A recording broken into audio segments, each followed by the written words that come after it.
What you're about to hear isn't a fairy tale. It happened. At one of the most exclusive charity galas in New York City, where a single plate of food costs more than a month's rent, a line was crossed. We'll take you inside the Grand Astoria ballroom, where a billionaire heir, Preston Montgomery III, fueled by arrogance and cheap champagne, publicly tried to destroy a young waitress with a $10,000 dare. He thought his money could buy him a moment of cruel entertainment. He was wrong. What he didn't know was that he wasn't just daring a waitress to dance, he was challenging a forgotten prodigy. Stick with us for a story of humiliation, breathtaking talent, and the moment one woman turned her spotlight of shame into a stage of triumph.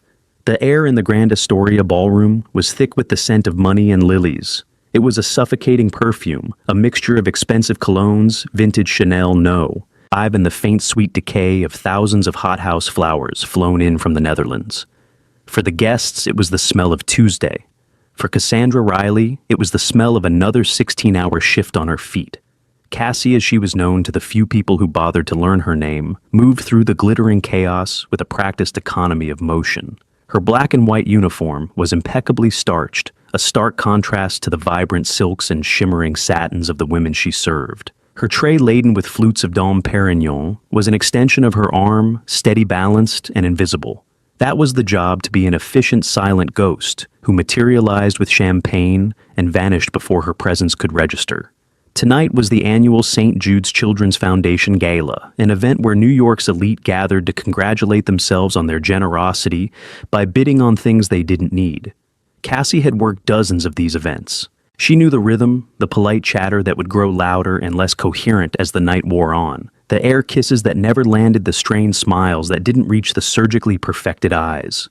She navigated past a woman draped in what looked like $1 million diamond necklace, its fire catching the light from the crystal chandeliers. The woman was laughing a brittle, high-pitched sound at something a portly man with a glistening forehead had said. They didn't see Cassie. No one did. She was part of the machinery of the evening, as functional and unregarded as a well-oiled hinge on a service door. Her manager, a perpetually stressed but kind woman named Mrs. Genevieve Peterson, had given her a brief pep talk earlier. "Head up, Riley. These people can smell fear. Just be polite, be efficient, and for God's sake, don't engage." Engage.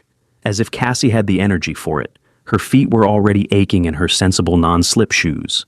Her mind was a million miles away, replaying the rejection letter that had arrived that morning. It was the third one this month. The Donovan Academy of Performing Arts Alumni Grant Committee regrets to inform you. The words were burned into her memory. 4 years. It had been 4 years since the accident. 4 years since she'd traded her point shoes for a serving tray, her dreams of the Broadway stage for the reality of rent, and her mother's medical bills. Sometimes in the quiet moments between serving tables, she could still feel it, the phantom sensation of the stage lights on her skin, the thrum of the orchestra in the floorboards, the collective held breath of an audience just before the music began. It was a ghost limb, an ache for a life that was no longer hers. She was refilling water glasses at table 12 when she first felt the weight of a specific targeted gaze. It wasn't the usual indifferent sweep of the room. This was focused, dissecting, and laced with a palpable sense of contempt. She looked up, her professional smile faltering for a fraction of a second. The eyes belonged to Preston Montgomery III. Even if you didn't know the name, you knew the type. He was handsome in the way that only generations of wealth and privilege can sculpt: a strong jaw, perfectly coiffed, sandy blonde hair, a Rolex on his wrist that cost more than her car. He was lounging in his chair, not sitting with the easy entitlement of a man who had never been told no in his life. He was the heir to the Montgomery Core real estate empire, a dynasty that had plastered its name on half the skyscrapers in Manhattan. He was flanked by his entourage. On his right was his fiancée, Veronica Davenport, a woman so thin and polished, she looked like she might shatter if you spoke too loudly. Her smile was a slash of crimson lipstick, and her eyes as she watched Cassie held a bored cruelty. On his left were two sycophants Cassie mentally dubbed Chad and Bryce. They were laughing at something Preston had just murmured, their braying laughter a perfect chorus of agreement. Preston's gaze lingered on Cassie. He wasn't looking at her, but through her as if she were a curious specimen of insect he'd found crawling on his fine china. He nudged Veronica. "Look at this one." he said, his voice a low drawl that still carried in a lull in the conversation. "They look like they're wound by a key, don't they, little automatons?" Veronica tittered. "Don't be cruel, darling. She's just trying to earn her tip." Cassie's jaw tightened, but she kept pouring the water, her movements deliberate and smooth. "Don't engage. Be a ghost." She finished the last glass and began to retreat her back straight. Her dignity, her only shield. "Excuse me." Preston's voice cut through the air, sharp and commanding. "You missed a spot." Cassie paused, turning back. "Sir," he pointed a manicured finger at his water glass. There on the pristine white tablecloth was a single minuscule bead of water. It was no bigger than a pinhead. "There," he said, a smirk playing on his lips. "You spilled sloppy work." The accusation hung in the air, absurd and insulting. Chad and Bryce snickered. Veronica watched with predatory amusement. It was a power play, a small act of dominance to entertain his court. Cassie felt a hot flush of anger rise up her neck. All day she had endured the condescension, the dismissive waves of a hand, the sheer invisibility. This tiny, deliberate cruelty was the final straw. But Mrs. Peterson's voice echoed in her head. "Don't engage." She took a breath. "My sincerest apologies, sir. I'll get a cloth to rectify that immediately." Her voice was a marvel of professional calm. But Preston wasn't finished. He leaned forward, his blue eyes glinting with a mean-spirited spark. "Rectify it. I don't think a cloth is going to rectify the general atmosphere of incompetence here tonight." He took a long sip of his champagne, then set the glass down with a soft click. The band on the main stage had just finished a slow jazz number and was transitioning into something more vibrant, a fiery, complex piece of tango nuevo. The staccato rhythm of the bandoneon began to fill the ballroom. Preston's smirk widened into a grin. He had an idea, a brilliant, terrible idea. "You know," he said, his voice loud enough for the neighboring tables to hear, "I have a proposition for you." Cassie stood frozen. She could feel the eyes of other guests turning towards their table, sensing the brewing drama. "My friends and I were just discussing how utterly devoid of passion people are these days," Preston announced, gesturing vaguely at the room. "Everyone's so stiff, so lifeless." His gaze landed squarely back on Cassie. "I'll bet you've never felt a moment of real passion in your life, have you?" Her silence was his answer. He stood up, a towering figure of bespoke tailoring and inherited arrogance. "I dare you," he said, his voice ringing with theatrical challenge. "I dare you to dance with me, right here, right now, to this." A collective gasp rippled through the nearby tables. Veronica's eyes widened a flicker of genuine surprise before settling back into amusement. This was better than she'd expected. "Preston, don't be absurd," she purred, a weak protest, designed only to spur him on. "I'm not being absurd, I'm making a point," he declared. He reached into his jacket and pulled out a thick monogrammed money clip. He peeled off a stack of $100 bills, the crisp notes fanning out in his hand. He didn't count them, but Cassie could see it was a staggering amount. $10,000, he announced to the silent watching room. "That's your tip. If you can dance this tango with me and not make a complete fool of yourself. But if you stumble, if you fall, if you can't keep up, you get nothing, and you're fired." He looked over at a pale-faced Mrs. Peterson, who was rushing towards their table. "I'll personally see to it." It was the ultimate act of humiliation, a public spectacle designed for her to fail. He, a man who had likely had private lessons for every conceivable activity, versus her, a lowly waitress in orthopedic shoes. The power imbalance was sickening. He wasn't just daring her to dance. He was daring her to exist outside of her designated role, knowing she would be destroyed in the attempt. Cassie's heart hammered against her ribs. Every instinct screamed at her to run, to melt back into the shadows. But then she looked at his face, the smug certainty, the utter contempt. She saw every rejection letter, every condescending glance, every moment she had been forced to swallow her pride. And she thought of the ghost limb, the phantom ache of the stage. She looked at the $10,000. It was an insulting sum, a bribe for her own humiliation. But it was also 2 years of her mother's medication. It was a security deposit on a better apartment. It was a lifeline. But it wasn't the money that made her decide. It was his eyes. It was the absolute conviction in them that she was nothing. Across the room, a young freelance photographer named Nathaniel Crow, hired to capture candid shots of the wealthy guests, lowered his camera.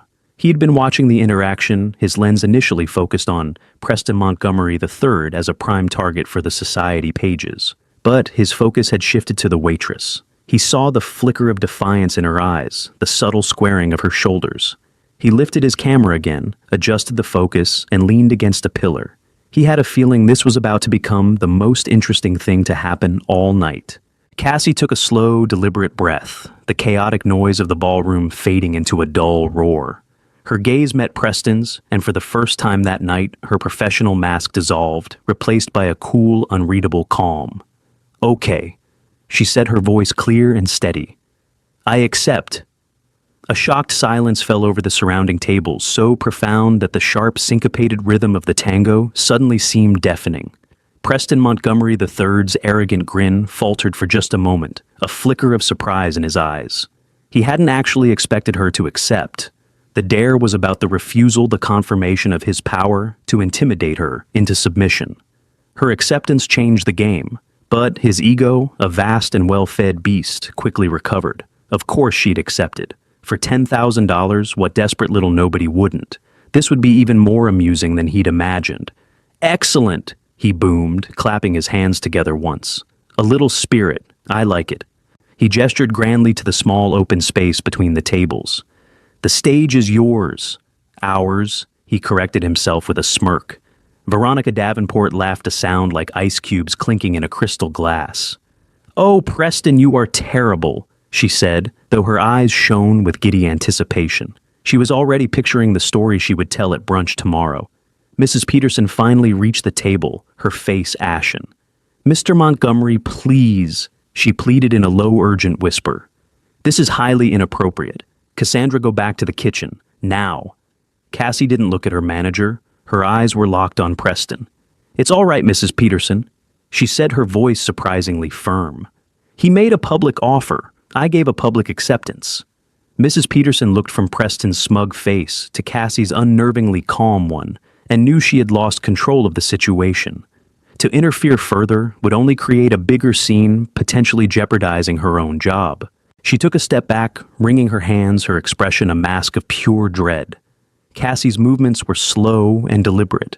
First, she placed her silver tray on a nearby service stand, her hands perfectly steady.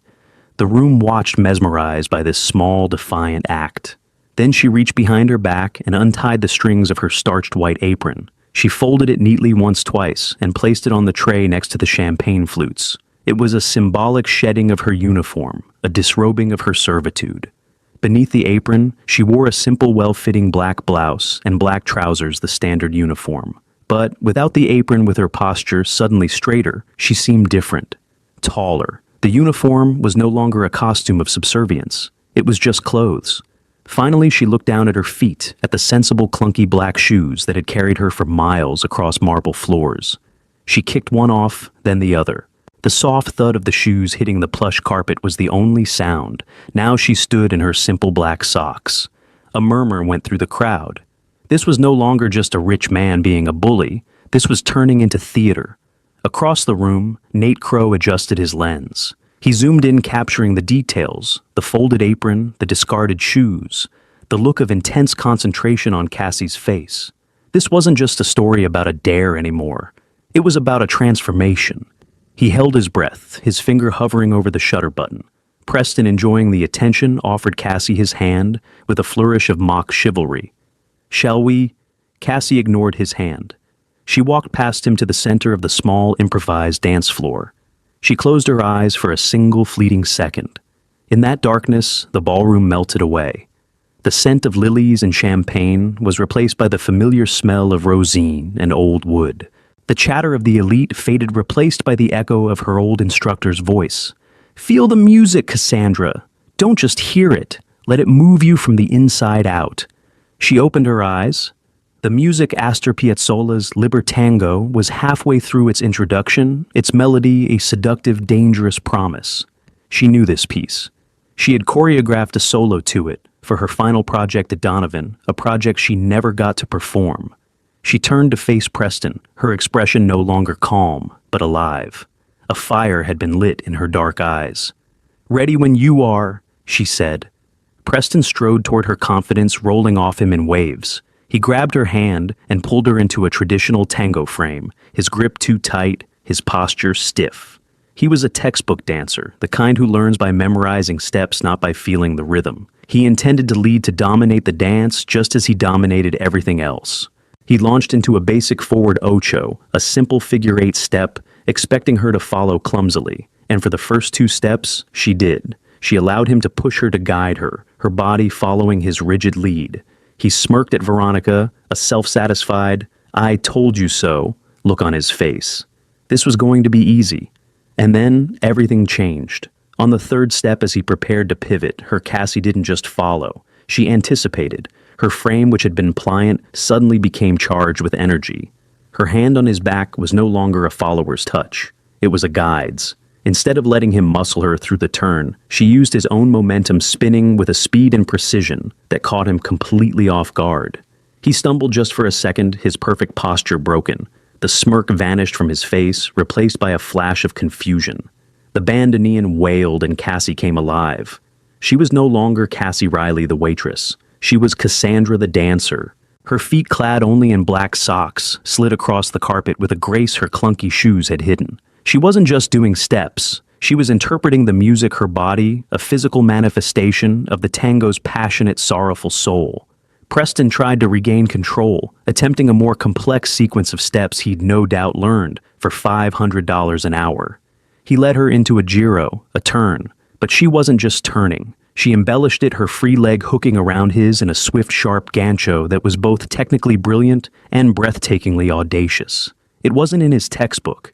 He froze for a microsecond, his mind unable to process the move. The crowd, which had been watching with morbid curiosity, was now utterly silent, their champagne flutes forgotten. They were witnessing something they didn't understand. The power dynamic had inverted. The millionaire was no longer leading. He was struggling to keep up. Cassie saw the panic in his eyes, the beads of sweat forming on his brow, and she felt a surge of something fierce and wild. This wasn't about the money anymore. This was for every dream she'd had to defer, for every indignity she'd had to swallow. This was her stage, and he was just a prop. She began to lead subtly at first, then, with undeniable authority. She guided him backwards, her steps, intricate and sure, forcing him into sequences he clearly didn't know. He was flailing, his movements becoming jerky and reactive. He was a marionette, and she was pulling the strings. Nate Crow was shooting in a frenzy, the rapid click, click, click of his camera, the only counter-rhythm to the music. He captured the look of shock on Veronica's face, her crimson smile frozen in a rictus of disbelief. He captured the drop jaws of Chad and Bryce. But mostly he captured Cassie. He framed a shot of her back arched in a perfect expressive line. He caught the moment she dipped her hair brushing the floor, her eyes burning with intensity as she looked up at the floundering man in her arms. The music swelled to its crescendo. Cassie executed a series of lightning-fast foot swivels, a lapis drawing invisible circles on the floor around Preston's clumsy feet. She was dancing circles around him literally and figuratively. For the finale, she drove him back one last time, then spun away from him, her arms snapping out in a dramatic pose, her chest heaving, her chin held high. The final discordant chord of the tango hung in the air like a question mark. Preston was left standing alone in the middle of the space, breathing heavily, his face a mottled red mask of fury and humiliation. He looked lost. For a heartbeat, there was absolute silence. The entire ballroom, hundreds of people had stopped to watch. Then, one person began to clap. Then 2. And then the room erupted. It wasn't polite society applause. It was a roar. A standing ovation from people who had paid $25,000 a table, all for a waitress in black socks. The applause crashed over Cassie in waves, a sound she hadn't heard directed at her in years. It was overwhelming, a physical force that made the fine hairs on her arms stand up. For a moment, she was back at the Donovan Academy showcase, taking her final bow after a grueling performance. The adrenaline, the exhaustion, the pure, unadulterated joy of connecting with an audience, it flooded her system sharp and potent. But this wasn't the Academy. She opened her eyes, the illusion shattering, and saw the sea of stunned, wealthy faces. She saw Mrs. Peterson, her hands clasped over her mouth, tears welling in her eyes. She saw Nate Crow, the photographer, lowering his camera with a look of profound awe on his face. And she saw Preston Montgomery III. The roar of the crowd was a judgment against him, and he knew it. The mottled red of his face deepened to a furious crimson. The smirk, the confidence, the entitlement, all of it had been stripped away, leaving behind the raw, ugly core of his arrogance. He had been made a fool of in front of his peers, the very people whose opinions he valued above all else, and by whom? A servant.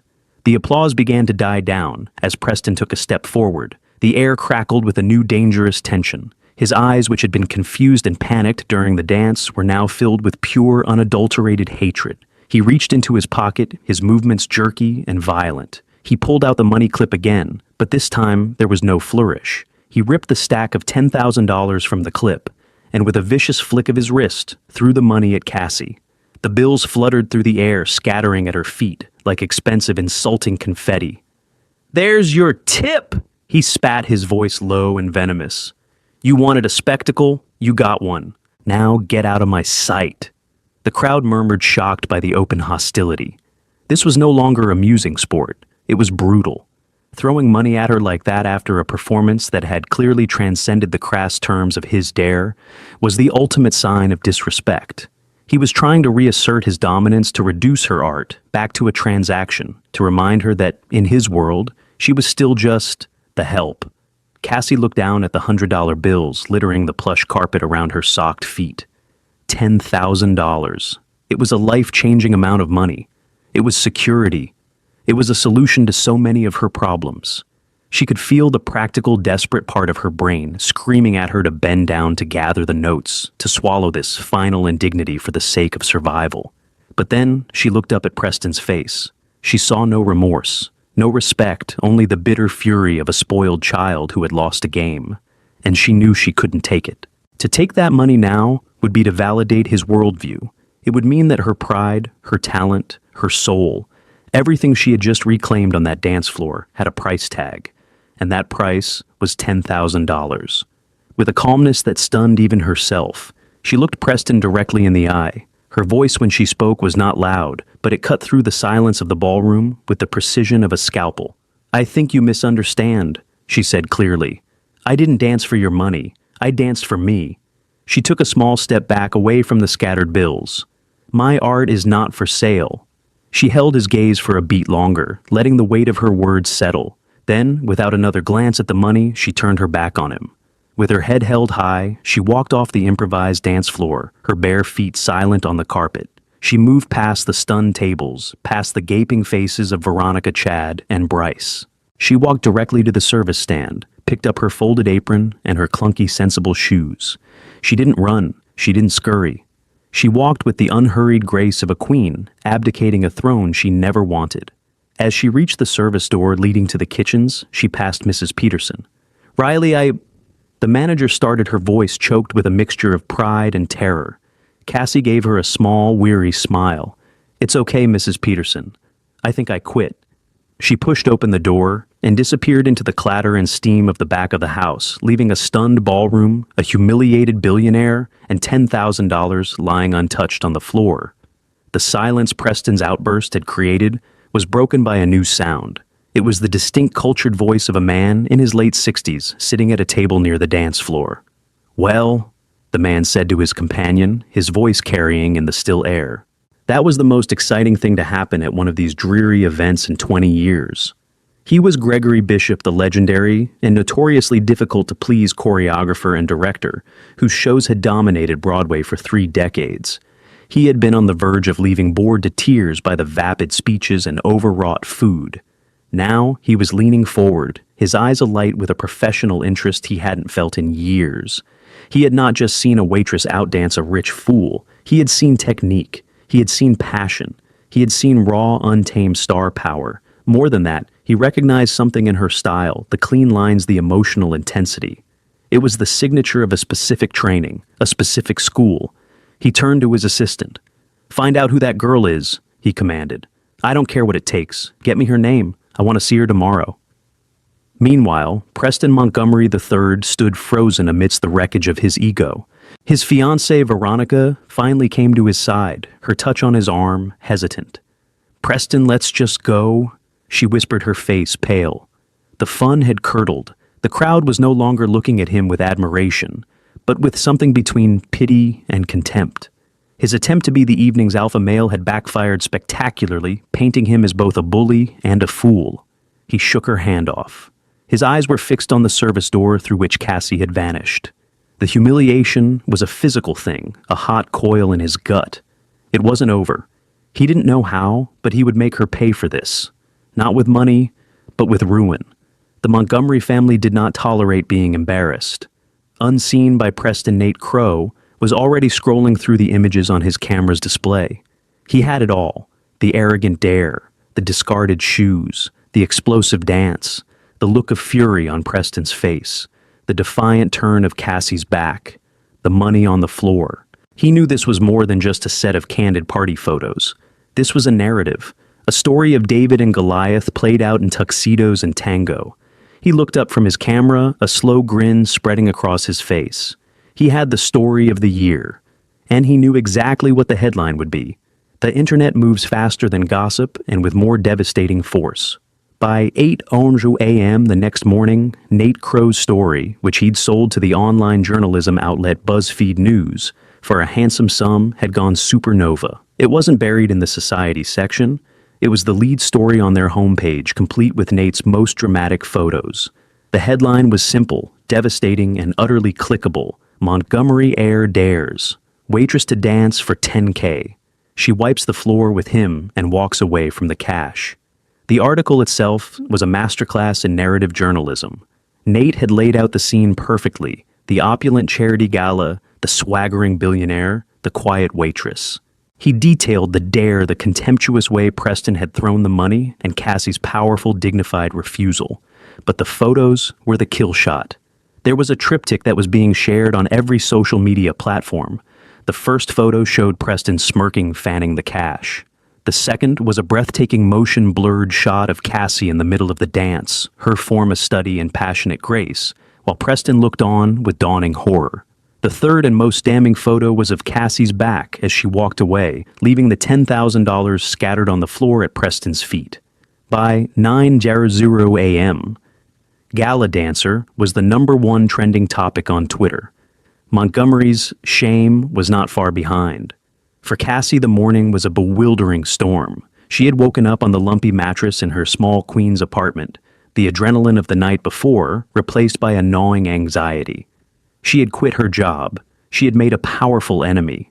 She had walked away from more money than she'd seen in her life.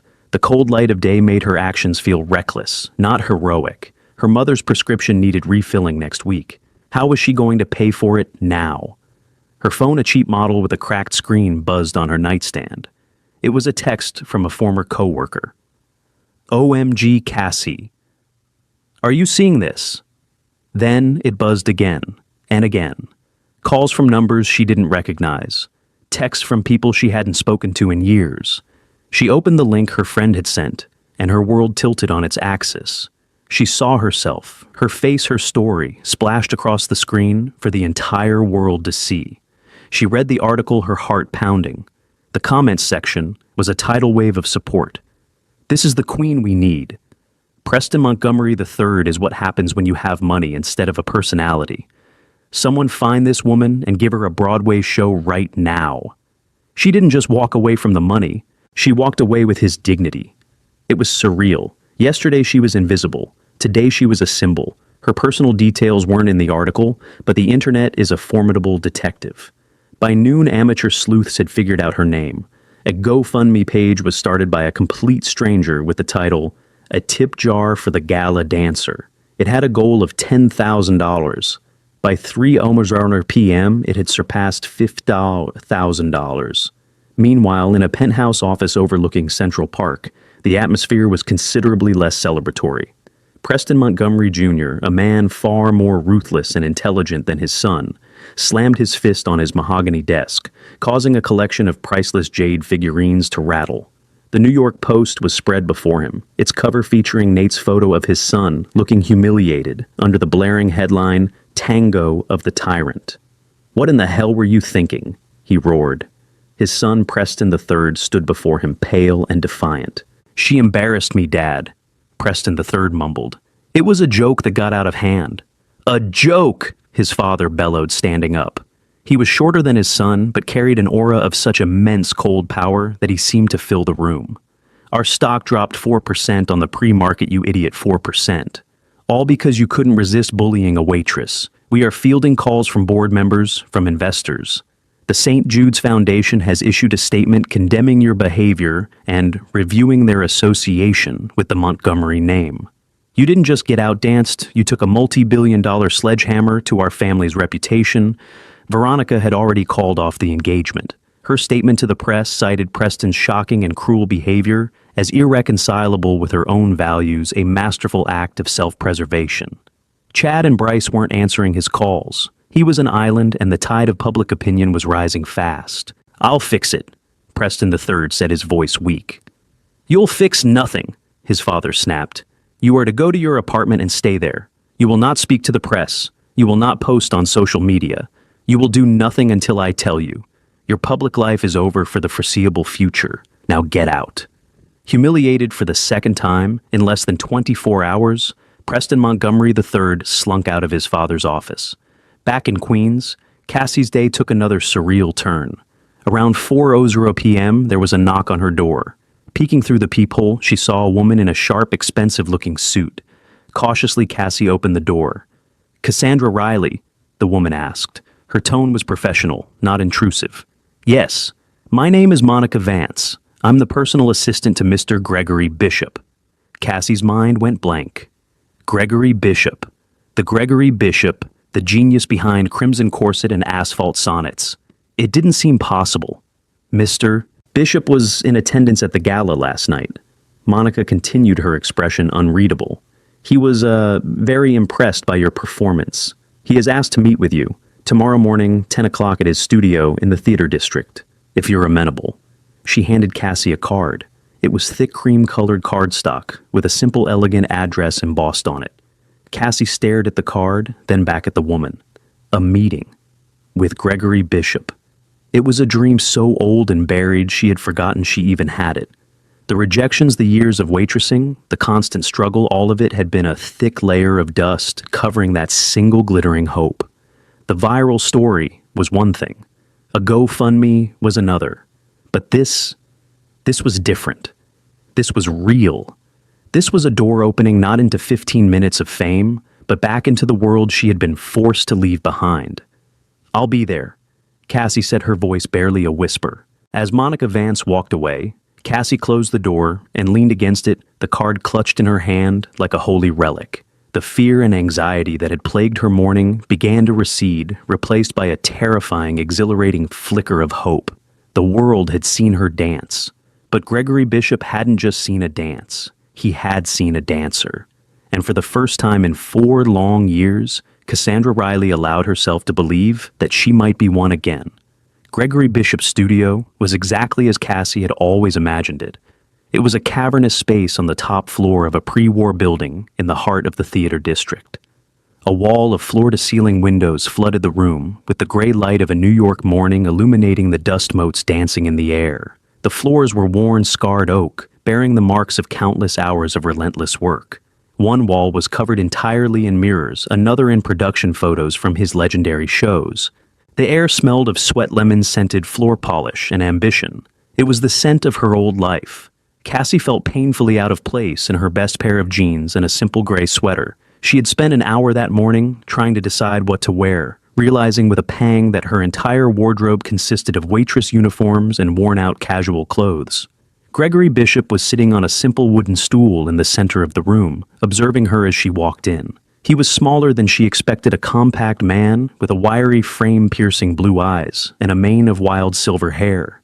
He wore a simple black turtleneck and black pants, the unofficial uniform of creative geniuses everywhere. "Miss Riley," he said. His voice was raspy, a product of too many cigarettes and too many hours shouting directions at actors. "Thank you for coming. Mr. Bishop, thank you for inviting me." Cassie replied, her voice steadier than she felt. He gestured to the vast, empty floor. "The other night. That was Astor Piazzolla's Libertango, a difficult piece. You didn't just dance it, you inhabited it." "I know the piece," she said. Clearly, he replied, a hint of a smile touching his lips. but it was more than that. I saw training in your movements, strong balletic fundamentals, but with a modern emotional core, the kind of training a specific institution is known for. He paused, his gaze sharp and analytical. The Donovan Academy. Am I wrong? Cassie's breath caught in her throat. Yes, I was a student there. I didn't graduate. I know, Bishop said simply. I checked. Cassandra Riley, top of her class for 3 straight years, winner of the 2021 Choreography Prize. And then in your final semester, you vanished. He stood up and began to walk around her in a slow circle, like a predator assessing its prey. The official record says you withdrew for personal reasons. I'm more interested in the unofficial ones. The directness of the question disarmed her. She had spent 4 years deflecting that question with vague face-saving answers. But looking into the choreographer's intense eyes, she felt the urge to tell the truth. My father, she began, her voice quiet. He owned a small construction supply business in Brooklyn, a family business started by my grandfather. It was his whole life. He put everything he had into it. She took a shaky breath, the memories still sharp and painful. He had a major contract with a developer for a new luxury condo project on the waterfront. It was the biggest deal of his career. He took out loans, hired extra staff, bought materials. Everything was riding on it. And then 6 months into the project, the developer pulled out. They cited some obscure contractual loophole, a zoning issue they claimed their lawyers had just discovered. It was a lie. They'd found a cheaper supplier overseas and wanted to break the contract without penalty. Bishop had stopped circling and was listening intently. My father was ruined, Cassie continued, her voice thick with emotion. He lost the business, our house, everything. The stress, it triggered a massive heart attack. He survived, but he was never the same. The medical bills were astronomical. My scholarship to Donovan covered tuition, but it didn't cover rent or my mother's new caregiving costs. So I dropped out. I started working, taking any job I could get, waiting tables, catering, whatever paid the bills.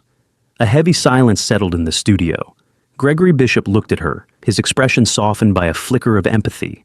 He had seen hundreds of young, hopeful artists chewed up and spat out by the harsh realities of life. That's a heavy burden for a young artist to carry, he said quietly. Talent requires oxygen to breathe. It's hard to find any when you're drowning. He paused, then asked the crucial question. This developer? Who were they? Cassie hesitated. She had never spoken the name aloud in this context. It felt like giving power to a demon, but she owed him the full story. The development company, she said, her voice barely a whisper, was a subsidiary of Montgomery Corp. Gregory Bishop froze. The blood drained from his face, replaced by a look of dawning, horrified understanding. Montgomery Corp. The name hung in the air between them, suddenly charged with a terrible new significance. Preston Montgomery's family, he breathed. Yes, Cassie confirmed. I didn't know who he was that night at the gala, not at first. He was just another arrogant rich man in a suit. I only put it all together when I saw his full name in the news articles this morning, Preston Montgomery III. The irony was so thick, so cruel, it was almost suffocating.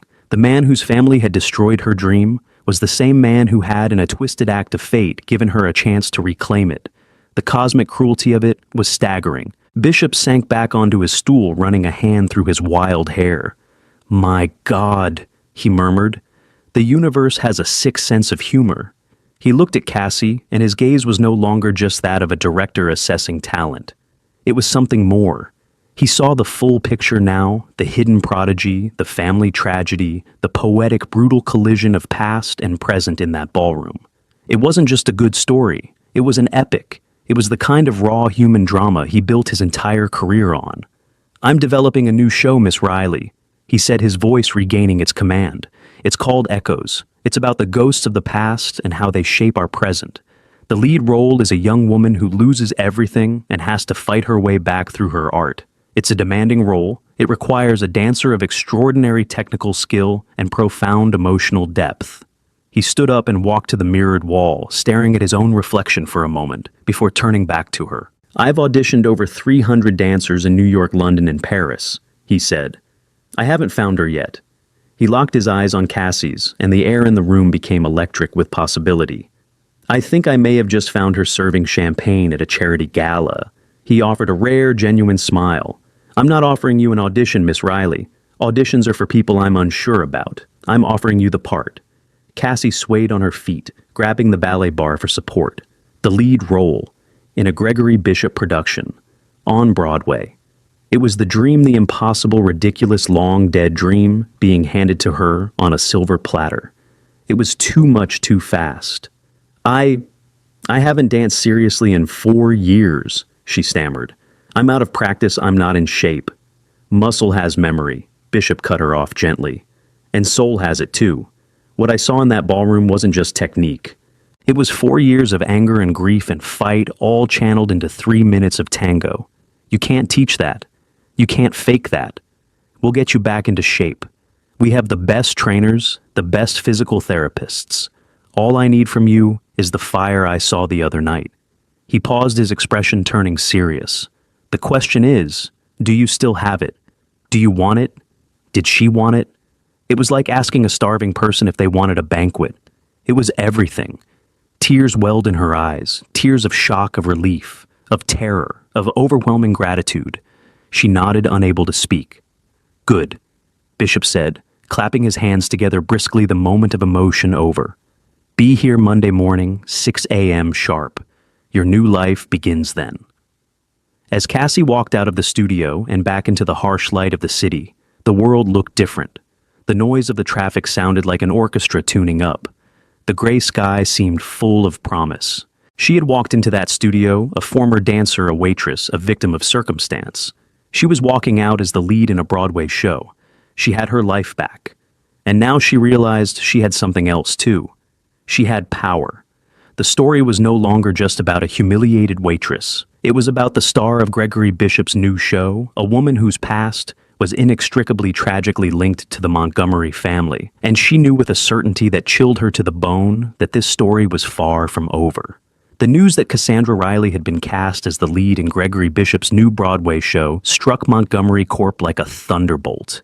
The story, already a public relations nightmare, morphed into something far more potent. Cassie was no longer just the viral gala dancer. She was a real-life Cinderella, a prodigy whose comeback story made the Montgomery name synonymous with villainy. The company's stock continued its downward slide. As the narrative solidified, the Montgomerys didn't just bully waitresses, they crushed dreams. In his penthouse office, Preston Montgomery Jr. knew the strategy of silence had failed. Action was required, swift, decisive, and public. He summoned his son, who appeared looking like a ghost in a $1,000 suit. "You will make a public apology," Preston Jr. stated, his voice devoid of warmth. He slid a single sheet of paper across the mahogany desk. "Our PR team has prepared a statement. You will read it verbatim at a press conference tomorrow." Preston III scanned the page filled with hollow corporate jargon. "This is useless," he muttered. "No one will believe this." "Belief is not the objective," his father retorted, his voice dangerously cold. "The objective is to create a public record of contrition. It's a business maneuver, not an act of conscience. It signals to our investors that the problem is being managed. Your feelings are irrelevant. Your only job is to look remorseful and read the script." Faced with his father's icy ultimatum, Preston III gave a sullen nod. His public life was over.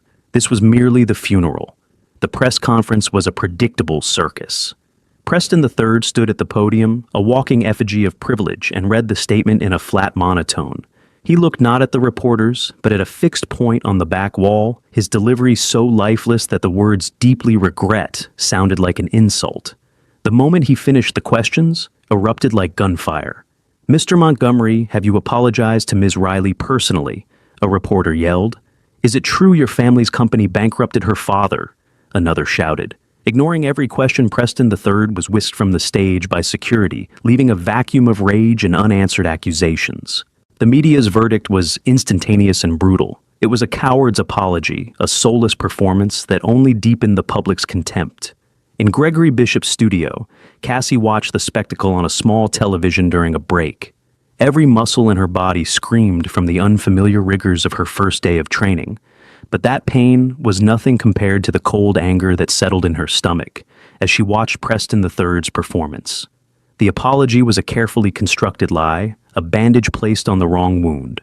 It addressed the fleeting moment of public shame, while completely ignoring the colossal life-altering devastation his family had wrought upon hers.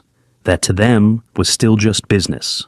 The hollow words meant to silence the story instead ignited a fire in Cassie. For 4 years she had been a victim of their business. Now she had a voice. Bishop watched her, seeing the shift in her eyes from exhaustion to steely resolve. She didn't need his encouragement. She pulled out her phone and dialed the one person who had treated her story with respect from the beginning. "Nate," she said when the photographer answered. "It's Cassandra Riley. I'm ready to talk, and I want to tell the whole story." 2 days later, Nate Crow's follow-up article was published online, and it was a bombshell. The headline itself was a declaration of war. "The Dancer's Debt, Cassandra Riley on the True Cost of the Montgomery Empire." Guided by Nate's questions, Cassie didn't just recount the events of the gala, she unspooled the entire painful history. With quiet, devastating dignity, she told the story of her father, his thriving business, and the ruthless predatory contract loophole Montgomery Corp had used to shatter their lives.